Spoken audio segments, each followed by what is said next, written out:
Thank you for letting me play on your phone. Of course. All right. Okay.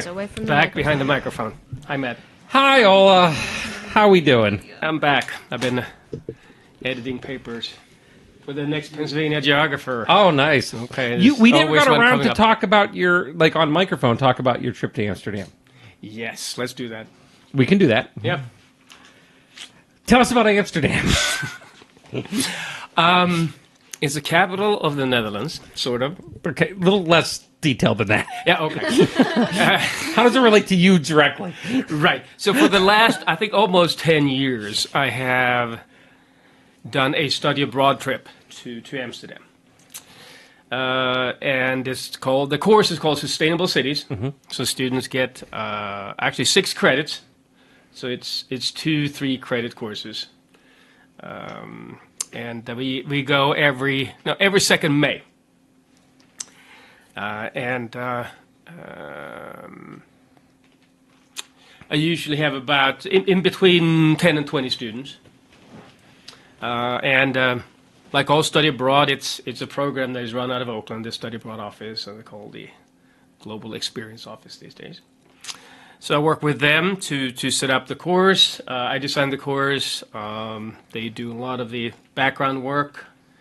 We have an organization called CIEE that works on the ground in Amsterdam with us. That helps us with accommodations, classrooms, field trips, and things like that. So You had some students at we talked about PGS while we did office work for you earlier, and you had some students from your Amsterdam trip in 24 at the PGS conference who presented their research. That was actually they did very well. It was very interesting. Right. There is like a research paper part of the course. So the students last couple of weeks, they work on their own project in Amsterdam. Yeah. And that is conducive then to a poster or presentation at an academic conference. So there were a couple of students from the Oakland campus that came to the PGS meeting in Villanova last year, and they did present. And of course, it's going to be on some themes that relates to sustainable cities, which can be a lot of different things. It's about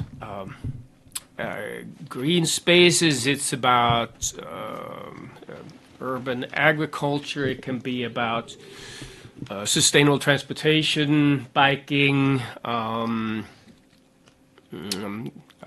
green building and architecture. It can be a lot of different things. It's a really neat thing. So you're going to be coming up to that next summer. I hope so. May. So for now, the Global Experience Office is working with me to do this, and ultimately we have to create a budget that is within the framework of what students can pay. Yeah. And then we have to have enough students to register for the course. Usually about a dozen or so. That's probably about a break-even point for the university. Otherwise, they might cancel the course. So it's not a sure thing, but I have never had the course being canceled on me before. So, and like I said, it seemed like they really had fun and enjoyed thembselves. And you always talk very highly of it. Yeah. So usually in the mornings we have classes. We spent an hour or two. A lecture and class discussion, short break, shorter class period, we have lunch, and in the afternoon we usually then go and do something. So either we go and see a site, perhaps there's a guide that's going to take us to a particular site in Amsterdam looking at a green building or something like that. Or sometimes the students go out in the afternoon and collect some data on some research projects that they're working on. Sometimes come back and talk about it in class. And that usually lasts until about 3 o'clock, and then students have free time after that. To go explore. Explore Amsterdam, yes. Nice. Exactly. Sometimes I don't know what they do, but they have always shown up at 9 in the morning again for classes, so I'm happy. Well, that's great. I think it's a really cool thing, and it's a lot of these programs that are the distance. Caitlin talked a bit about her trip to Greece, your program. I know Skip Glenn does his down to South America for his business program. Yeah, I know that Jill Henning in biology also does it. She goes to the Andes. I think it's Bolivia too. I think so. Yeah. Yeah. So no, it's a really, really cool things, and it's something out there that a lot of times people don't really think about, but it's certainly an option to get out there. Yeah. And Now, of course, it can be costly. So the benefit is, like Caitlin's Vera Hines scholarship can offset much of it, maybe not all of it, but most of it, and other kinds of funding, hopefully available to students. But I understand it is not something you do in the lark. Sometimes you have to really want to do it. it's worth planning ahead, especially if you got a year or so out to kind of prepare and think about it. Most students tend to be like in between their sophomore, junior year, or junior and senior year. I think it's going to be it's a really cool thing, and hopefully the folks that continue to take advantage of it.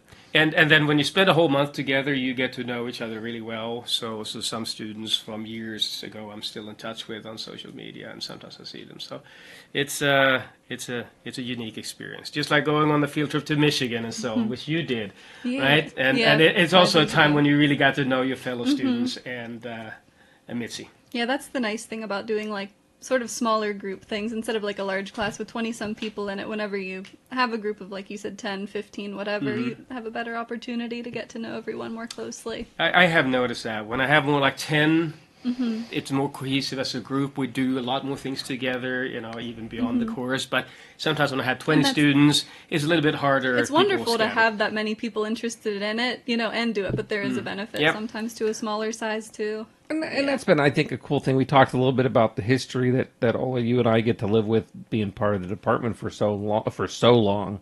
But in the way, even our layout here with that seminar room is that kind of mentality of a nice small upper level or a class where you have 8-10 people that can sit and know each other and spend 15 weeks on whether it is a trip or a month or however long the class is, whether it's a trip or is it going to Michigan or is it Amsterdam, or even if it's just doing air quality class like you do. Or we sit here. Yeah, exactly. It's that What are we doing right now? connection is this kind of neat.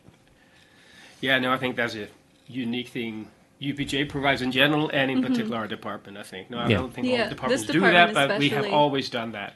Even since I came here, back when you were a student, Matt, that I think that the culture of our department has always been very student-focused.